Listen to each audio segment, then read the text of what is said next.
বন্ধুরা, আজকে দেখাবো কিভাবে হোটেল রেস্টুরেন্টে ডাল স্যুপ বানানো হয়, যেটাকে আপনারা বড় বড় 5 স্টার হোটেলে ল্যান্টিন স্যুপ নামে চিনেন।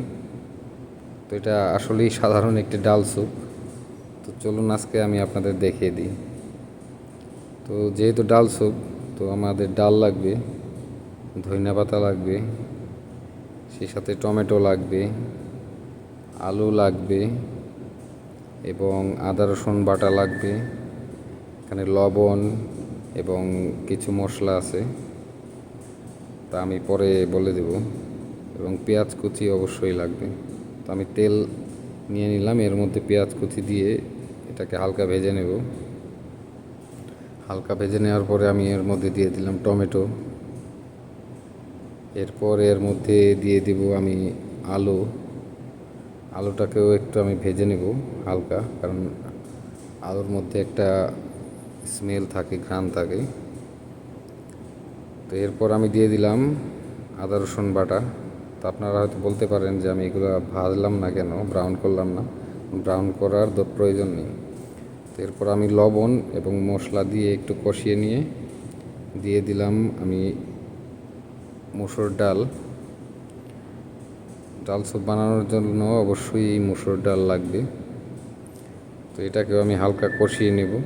কষিয়ে নেওয়ার পরে আমি দিয়ে দিলাম পর্যাপ্ত পানি। আর পানিটা আপনারা চেষ্টা করবেন গরম পানি দেওয়ার জন্য। যদি না থাকে সেক্ষেত্রে আপনারা ঠান্ডা পানি ইউজ করতে পারেন।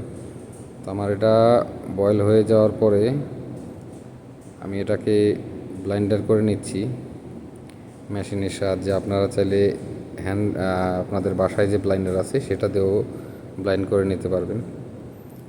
তো আমার এটা আমি একদমই স্মুথ করে নেব ব্লাইন্ড করে। তো ব্লাইন্ড করার পরে আমি এখানে দিয়ে দিলাম ধনিয়া পাতা দিয়ে আমি 2 মিনিট গরম করব।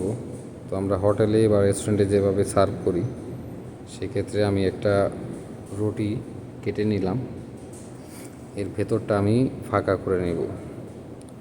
তো আমার এই স্যুপটা আমি দেব এই ব্রেডের ভেতরে।